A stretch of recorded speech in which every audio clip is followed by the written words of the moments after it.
Hello everyone, today I'm going to be covering Fujii Sota's top 5 god moves of his career so far. So 2 of these I've covered in videos before, and then the last 3 will be ones from much older games that he played before I started making videos, but a couple of those are super famous. So we're going to start with this one. This is from the Meijin-sen Game 1 in 2025 against Nagase, and it was a long, hard-fought battle. Nagase dropped this knight on 2-4, and Fujii actually went into the tank here. He thought for like a good 30-40 minutes, and he decides to take with the silver, which is a little bit weird. Like you would expect to just take with the pawn. But, you know, you can make a case for taking with the silver here, even if you don't read through it as deeply as Fujii, mainly that it gives you an extra escape square for the king. So he takes with the silver. Nagase takes back with the pawn, and here is the god move, knight drop on 9-6. Yeah, I don't know if you remember my video of this, but this is actually a mate in 41, and he played this knight drop on 9-6 thinking for 1 minute, which means he spent all that time here when he was thinking for 40 minutes thinking, aha, if I take with the silver, he's going to be forced to take with the pawn, and I'm going to get the mate. So he saw the mate ahead of time, and he took here knowing that when Nagase takes back with the pawn, that he's going to have this knight drop and that it'll be mate. The crazy thing is, like, you know, I can't do too many variations because it's such a long mate, but the next move is actually this gold drop, another sack, but you can't take it. So yeah, super long mate comes in, and at points in this mate, like the engine doesn't even see it. But yeah, you can see here finally the engine says mate in 48. It's a little bit too long. There's a shorter mate, but then it loses it a couple times. It loses the thread, and then here it says mate in 30. So I think this about here is about where it gets the mate the number correct. But yeah, so that's my that's the first hand, or the first move. That is just a crazy god level move from Fujii. So the second one is another game that I covered, and actually I was on the slightly wrong move here. It was the 2024 Oza title match, Game 3, and actually in this position, Fujii's in a bit of trouble. Actually, Nagase is winning the game. But he finds a very clever move where it's actually really difficult to respond to it correctly, and that's lance drop on 9-6. The reason why it's so difficult to respond to this correctly is that your natural inclination when you face a move like this is to just drop a pawn. And that's actually what Nagase did here. The problem for Nagase is that by dropping this pawn, he didn't have a Tsumero on the Fujii king anymore. Or technically, I believe like the next move that he might make is not a Tsumero anymore, because all of the mating lines for Nagase involve dropping a pawn on top of the king, on top of the king's head when it goes to the ninth file. But he's just dropped it here, right? So maybe he expected Fujii to take it anyway. But now Fujii can ignore this and set up a Tsumero with silver drop on 7-8, because Nagase doesn't have Tsumero against Fujii anymore. It turns out the best move in this position is knight to 9-7, blocking with the knight. That is very difficult because you're opening up more squares that Fujii can potentially attack on. But it turns out that this isn't mate. And because it's not mate for Fujii, and Nagase keeps his ability to drop the pawn on the ninth file because he's not going to Nifu, this would have been winning for Nagase. So it's a little bit of a different type of god move, not one where Fujii kind of like reads through everything and kind of sees the truth. It was an absolute swindle, but a very, very clever one and a very difficult one. I think even the commentators at the time were saying, I don't think I've ever even thought to not play the pawn drop in this position. So that's move number 2. Move number 3 this is actually a very popular one that a lot of people cover. And it happened in this position. This was in 2021 Eurosen qualifier. And here, the problem for Fujii is that he can just take this rook here directly, but then his opponent, Matsuo Ayumu, can take the gold. And I think in this position, Fujii is technically still winning if he plays a little bit defensively, but then it's actually a much more difficult game.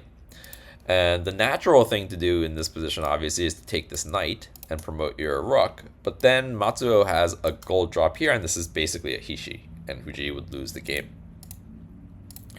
So Fujii, the god that he is, finds this move, silver sacrifice on 4-1, which seems like an insane move. It's literally free. What does it even do? So it turns out that if you take with the king, then Fujii gets this gold drop on 3-2 with check. And then if the king runs, now rook takes here. If you take the gold, this is winning for Fujii because he can take the silver. And now there's just he's going to be able to drop the rook. This rook's going to get in, and this attack is too fast, and Fujii wins here. Knight drop on 3-4. So you can't take it with the king. But yeah, I mean, let's just take it with the gold. There's no threat. And actually, even if you look at the engine thinks that this is bad for Fujii as well. But actually, it turns out now when you take the rook, instead of promoting the rook, you have a knight drop 5-5 and also knight drop 7-5. Both of these are very similar. And the idea is actually this is a Tsumero starting with knight sacrifice on 6-3. So this gold move isn't in time. And it turns out that this is actually just winning for Fujii. You see the engine struggles. It still thinks it's pretty even. This turns out doesn't work. Knight sacrifice still works. I think it was. Yeah. King can't run. King can't take. So the best that Matsuo could do here actually is try and defend with like a silver drop. But then Fujii can just drop the other knight. He's going to be able to sacrifice both of the knights on 6-3. So yeah, absolute crazy move. This silver sacrifice basically closes off the escape route, right? But to see that and then have to play like another 20 move sequence to pay off on that, to see that these knight sacrifices are decisive. Yeah, amazing move. And this one was extremely popular at the time. I think if you look around YouTube, there are quite a few videos covering this drop. The next move is this one. There are also YouTube videos on this one. This is from 2017. So this is the oldest of the 5 moves.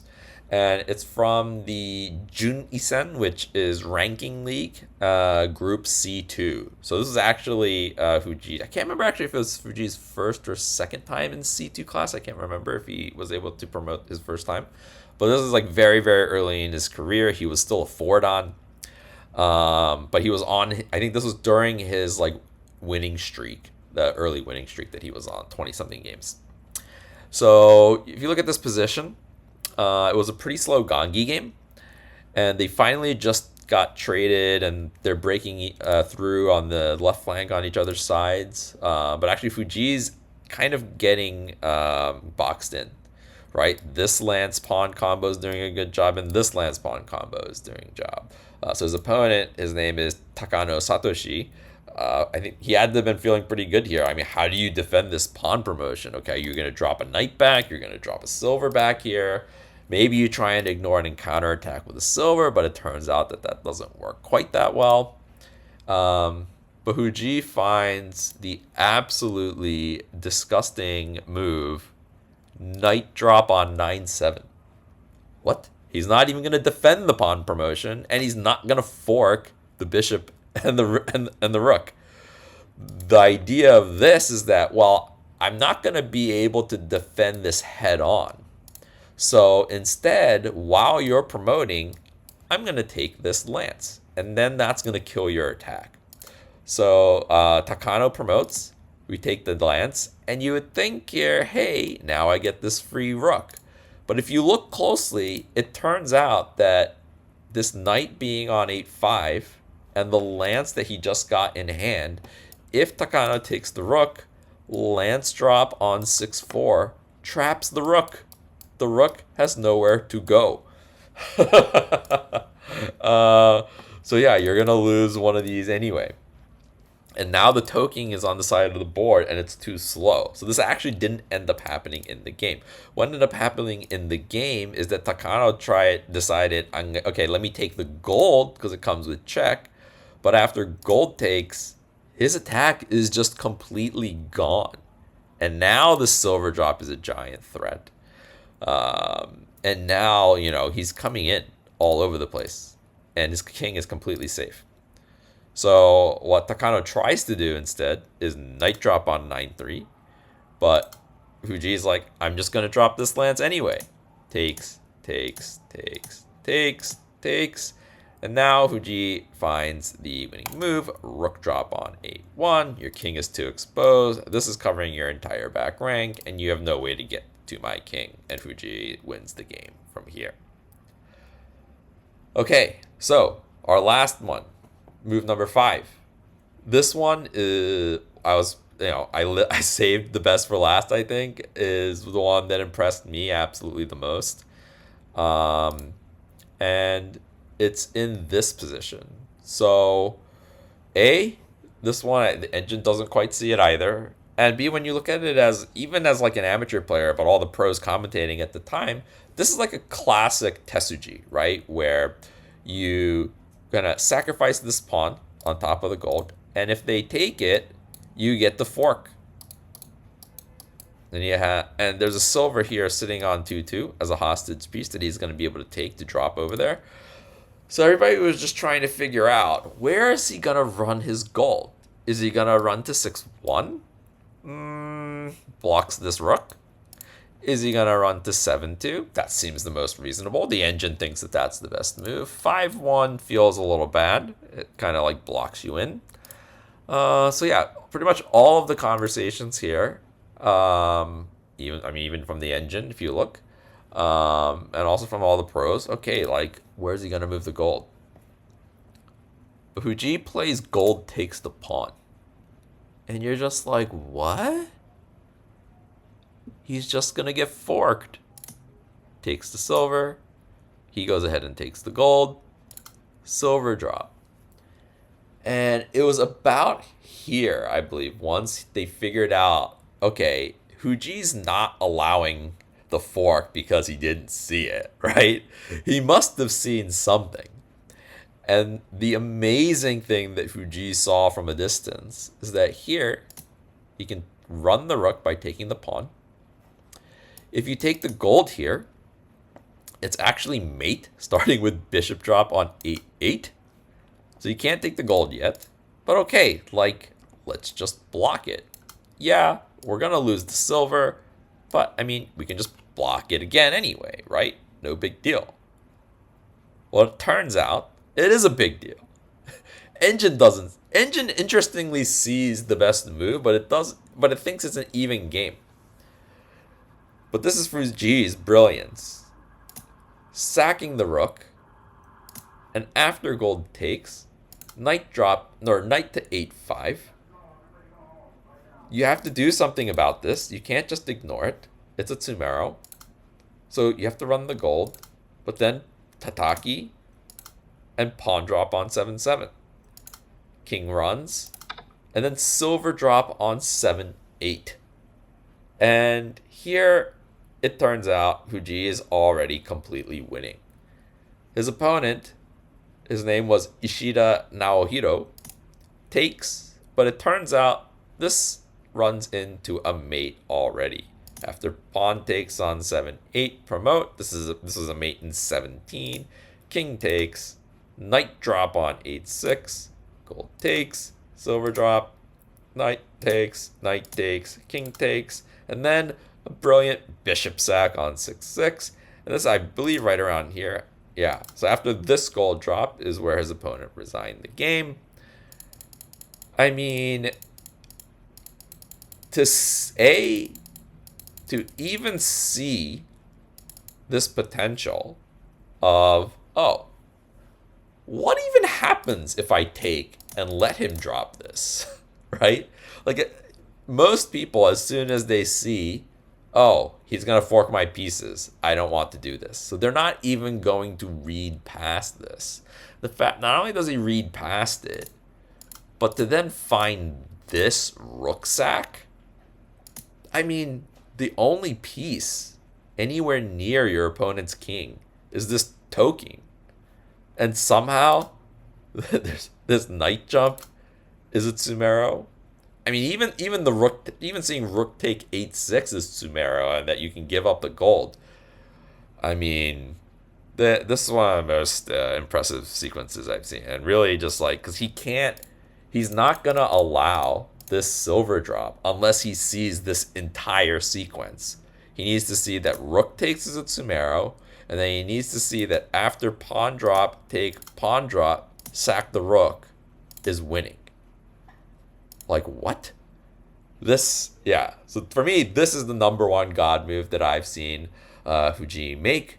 If you've seen any other amazing moves from Fujii that you think I didn't cover that I should, you should let me know in the comments. And thanks for watching. This was the top 5 god moves of Fujii Souta. Thank you.